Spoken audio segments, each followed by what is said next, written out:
Hello followers of the Map.Day YouTube channel. I am Jake Atkinson. I've not been on this channel for a while. My tutor at the time told me about this and now, 2 years later we're here. But I have just got a new bike. It's the GT Sensor Comp, which is one of the lower spec trail bikes they do, but still a really good bike for starting out, I guess, or getting you into mountain biking. I've chosen this because it's an alloy frame and it's comes with fairly decent suspension components, which is exactly what I wanted.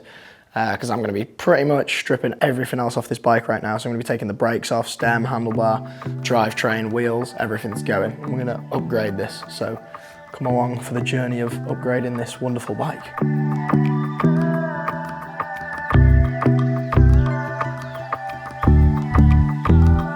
Would you just look at that? Fantastically faced brake mounts. This we like.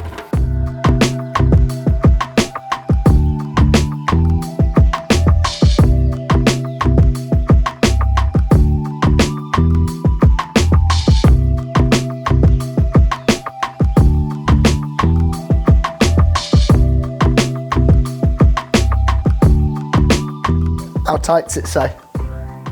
50 Newton meters. Just turn that up to 50. Yep. It's about 100, perfect. You know it's tight when the whole stand moves.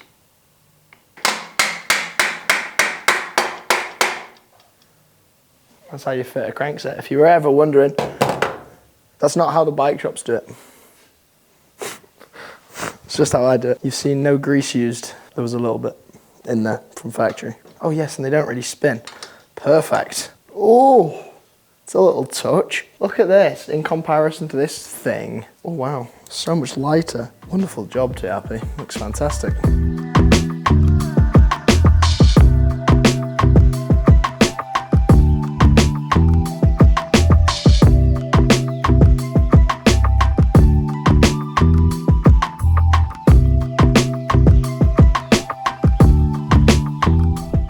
Jake, almost at the end of your rookie season, I've got some questions for you, man.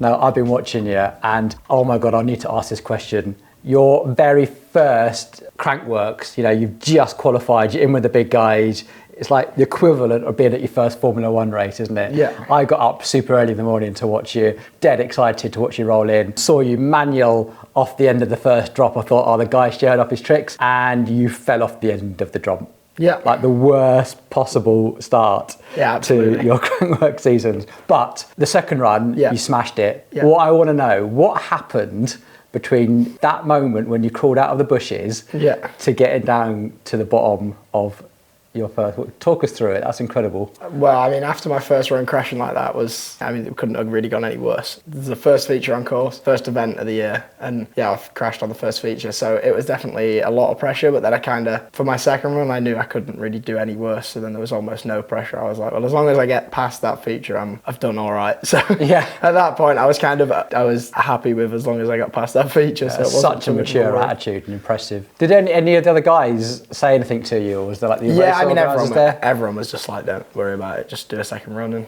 everyone's super cool and supportive about, it was nice. Because I saw you as the camera panned onto you on your start of your second run, and the commentator, you can't really hear the commentator, I guess, can't you? So, no, not at all. And the commentator was sort of replaying it, and was like, oh my God, what's going to happen now? But what was going through your mind then? Just get further than I did before? Yeah, literally just as long as I got to past that first on-off feature into the first jump, I was happy. So I was like, the run was just kind of and none of that run was planned because I just had to make up an easier run than I had in my mind. So incredible. And after that, the season's, you've had a very mixed season, I think, haven't you? Yeah. To be fair, you've had some real highlights. Yeah, some real good ones, and then I've actually had a lot of like small injuries this year, which is just super annoying for big events like that, because you just riding the course is such big impacts. It's like even if you've got the littlest injury, it hurts every time you ride. And I think we've got to appreciate that you've come from this from a very technical background. Like you're famous for doing bar spins like millimeters off the ground, and you suddenly have these massive jumps without much practice. But I think you've done great. So have you got like a real highlight, like looking back on your rookie year, that in like 10 years time you're going to go, do you know what, on my rookie year that was my high point. I mean, there's the front flip through the flames. Yeah, that was fun. Just like, that definitely got you Instagram. Yeah, that was good. Not in competition at all. No, just for fun. No, I think highlights for events is probably just riding the bigger courses with the the more pressure and just learning all that is like the highlight for me, is how different it is, because it's so similar but so different at the same time. Yeah. And like last year you did, what was the one in Poland? The one, Roof Ride. Roof Ride, that was epic. Yeah, that was insane. Any of the jumps this year like really like made you go, oh my God, what am I doing nothing here? this year's been bigger than that. It's just, I don't know, the courses are a lot more technical at Crankworks than they are at a lot of the other events. Joyride and stuff, and Rotorua are super technical courses. Yeah. So it's a big change. The big question now is, you are sitting 15th in the world right now. Yeah. Which is a scary place to be, actually. Yeah, it's right on the edge. It's right on the edge. So for you guys that don't know, only the top 14 qualified to go back next year. Yeah, and then 15 and 16 are first and second alternate. Yeah, so I think you're riding 15 because you had a pretty bad time in Canada, didn't you? Yeah. You had 2 Crankworks pretty much back to back. Yeah. You had some big crashes which we won't relive and stuff. No, they were bad. But you did really well to get back still up managed and to going, ride, so. which was nice. So the question is, what's your plan between now? You've got one more. It's not an event, is it? You're going to Swatch 9s with this bike. We're talking in a second, but what's the plan between now and next year?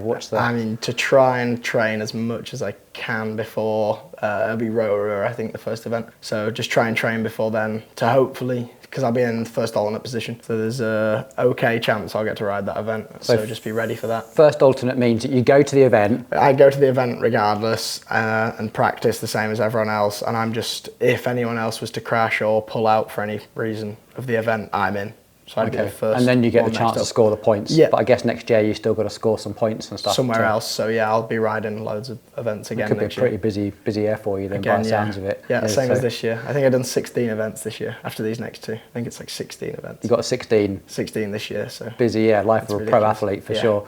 So, talking of which, you've got one major thing left. It's not an event, it's called Swatch 9s, isn't it? Can you explain Swatch 9s to us? I mean, effectively, it's like a media event. So they build a huge course and invite loads of athletes to go ride, and they've just got... It's like an end-of-season jam? Yeah, loads of camera people there just to film. And it's just the aim is to just push the sport, I guess, and see what's possible. Probably where you got noticed. Yeah. I mean, people were kind of aware where you were in the point standings, but, you know, that was probably the point where I think you put on a great performance last year. Yeah, it was that event was unreal, actually, last year. And that's really where the sponsors started rolling in, wasn't it, after that, which is incredible. Right, get on and build it, and we'll show you what Jake gets up to at Swatch 9s.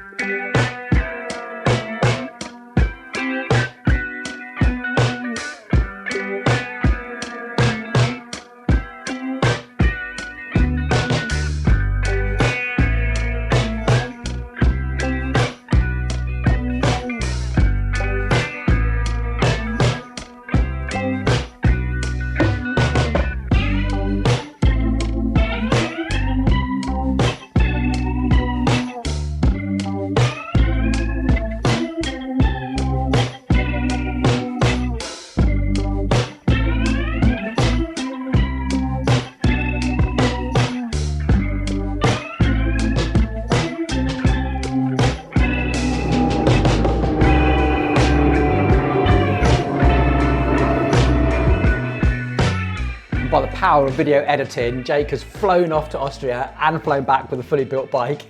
And modified. You were in a bit of a rush when you were when we lost. Very, yes, very much. I was like... Did you get there on time? Just about. Cool. It was stressful. Yeah, so you got your brakes sped up by the looks of it. Yeah. How many rounds? So that's right around there twice. 2 bar spins in there. Yeah. Love that. So how did it go in Austria? Yeah, I mean, it was insane. It's a brand new course, which hopefully is also there for the next 10 years. So that's exciting. Yeah. So Swatch 9s is normally end of season extravaganza. Everyone's there, loads of media, loads of drones, everything. Yeah.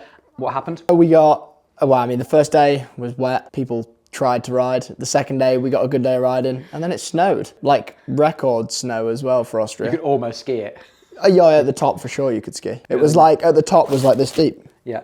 Like until insane. that point, the course looked insane. We've got some excellent footage of you on those trains. It looked massive. Yeah, the course was, there was 2 different options, the slope line and the freeride line. And yeah, it was amazing. And is this going to become a permanent course on the slopestyle scene next year? Is that the plan? I don't know. I don't believe so. It's a great opportunity for you to just practice some skills, hang out with a lot of other riders, push each other a little bit, play for the cameras. Yeah, pretty much. It's just a load of us. Everyone's just kind of playing and trying new tricks and pushing each other to try stuff. So yeah, it was an insane. I mean, the days we did ride, there was an insane amount of stuff done. Excellent. That's it. You're done. The 2024 season is over. Finally. All there is just now about is a whole load of practice to get ready for February, and you're going to be spending this time doing some e-bike footage and some training footage on your own YouTube channel.